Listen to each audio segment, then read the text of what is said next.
So recently I made a fan poster for Avengers Doomsday, which a lot of you really like. And ever since I posted that video, I was bombarded with requests to now make a poster for Secret Wars, since that's the next one in line. And yeah, I'm gonna be honest here, initially I did not plan to make this, like, at all. Mostly due to the fact that the movie isn't gonna come out in like 2 years from now, which is quite a long time. And not only that, but I also wasn't even sure if my Avengers Doomsday video would even perform well to begin with. But since you guys exceeded my expectations in my last video and showed a lot of support, I guess I owe it to you now. So therefore today we're making a poster for Avengers Secret Wars. You don't wanna miss it, let's get straight into it.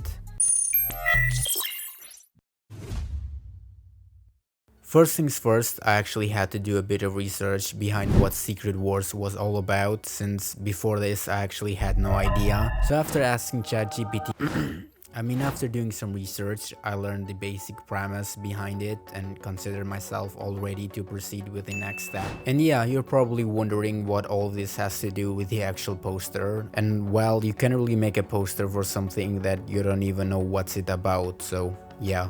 Next, I had to come up with an idea or concept that I was gonna go with as usual, and that proved to be quite a challenge for this one. Unlike my Doomsday poster, which I had the idea for quite some time, for this one I was empty-handed. Now, since a lot of you guys also wanted me to include characters from different universes such as Tobey Maguire, Spider-Man and so on, I definitely had to find a way to add those characters without them feeling forced and also making the overall poster feel clumsy. Now, after experimenting with a bunch of ideas and concepts for some time, eventually I did manage to come up with something decent enough, so let's just go ahead and break it down.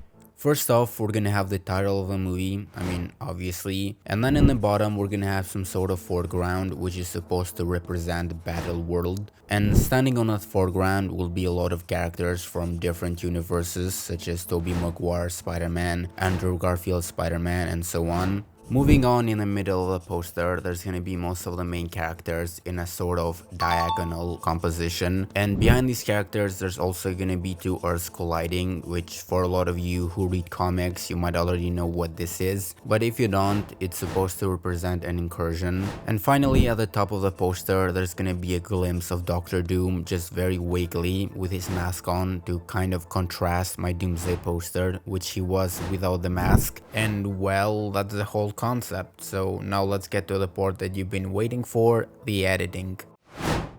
To begin this journey, I started by first importing the title and credits of the movie, which it was pretty straightforward. Once the title and the credits were set in place, I started by laying out a quick composition that I was gonna go with. And this is kinda odd for me, since usually most of the time I always just get too excited and start the blending process immediately. However, this time I actually decided to resist that urge and make the composition first.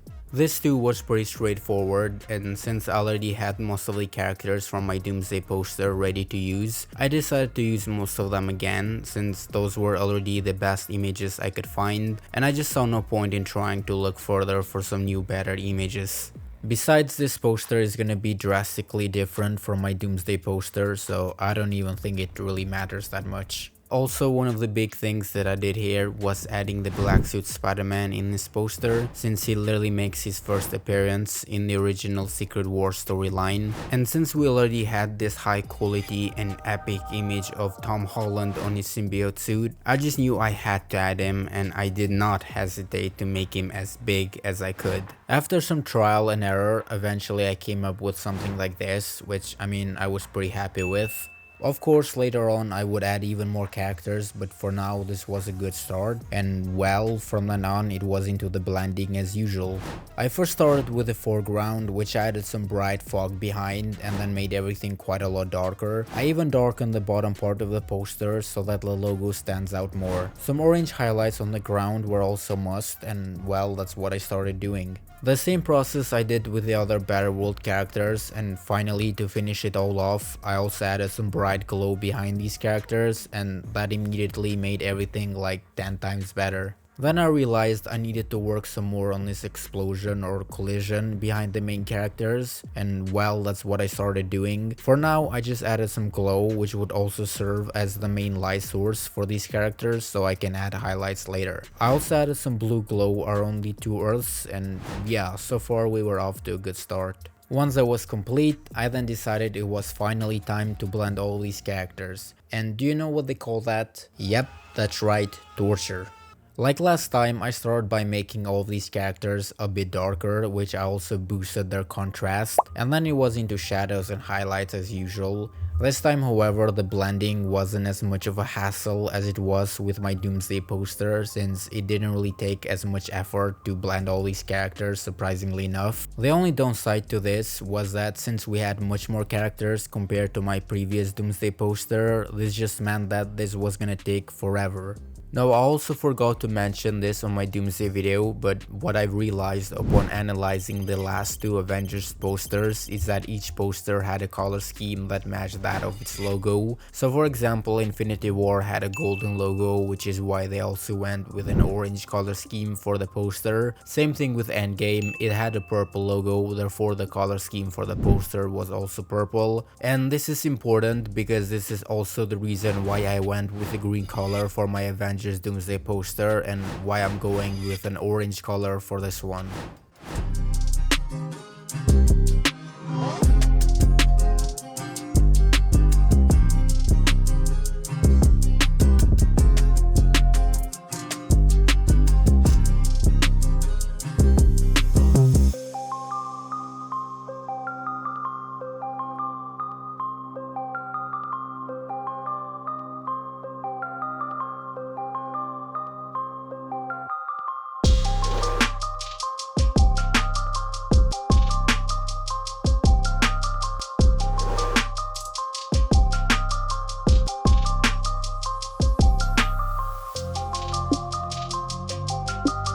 After a tedious amount of blending, I decided to work on the background a bit, which I just added a bunch of space and nebula related images. Later on, I would also end up adding even more effects, but for now, this was good enough.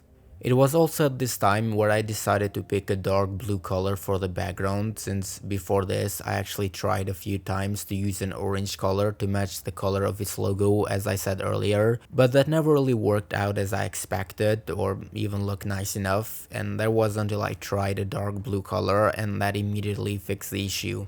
It also just happens that blue is a complementary color of orange, which in other words, it just meant that these two colors go together real nice. As a cool detail, I even decided to add this destroyed moon, and although at first I wasn't really fond of it, eventually it started to grow on me.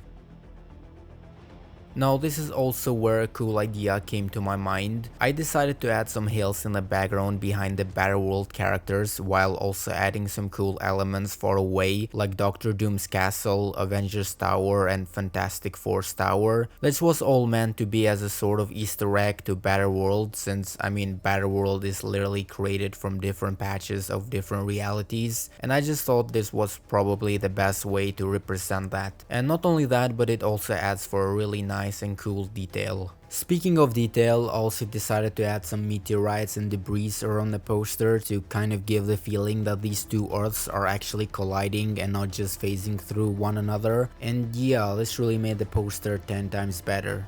I even experimented with adding this lens flare behind the Battleworld characters, which I'm gonna be honest, I really had a hard time deciding if I should keep it or not. Like in one hand I really liked it, but in the other I felt like it was too much, so eventually I would just end up removing it.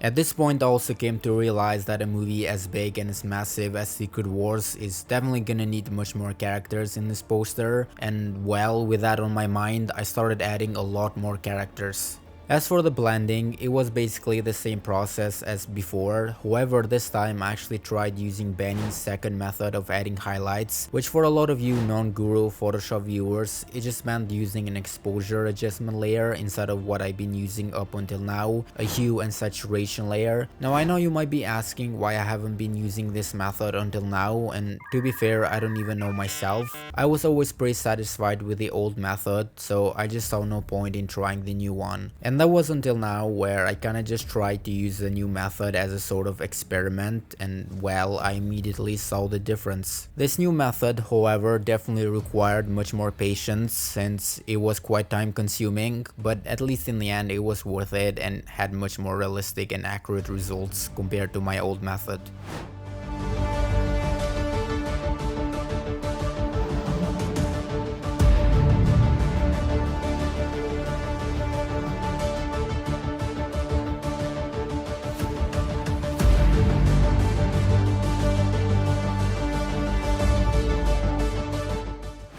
Once the main characters were set in place, I decided to add some even more characters in Battleworld. This time, however, they were going to be much further back in the background as to add some more atmospheric depth. One thing to keep in mind here is that a lot of these characters that I add here won't be making it in the final poster, and the reason for that is honestly halfway through the process I just realized that I might have added way too many characters, so I just ended up removing a bunch of them.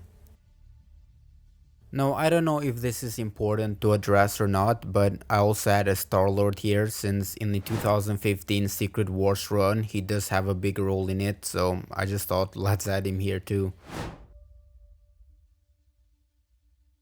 To spice things up even more, I decided to add a bunch of more effects and overlays throughout the poster, since I've said this before and I say this again, the Avengers posters do this like a lot, and yeah, this ended up being a great decision. After that, I figured the Battleworld characters needed some more highlights, and that's what I started doing. Now, I've been saying this a lot throughout this whole video, but by far this was the best decision since it literally made the poster feel more professional, and yeah, it just made everything a lot better. I also thought it would be a good idea to add some debris behind these characters, and well, to my surprise, that just worked.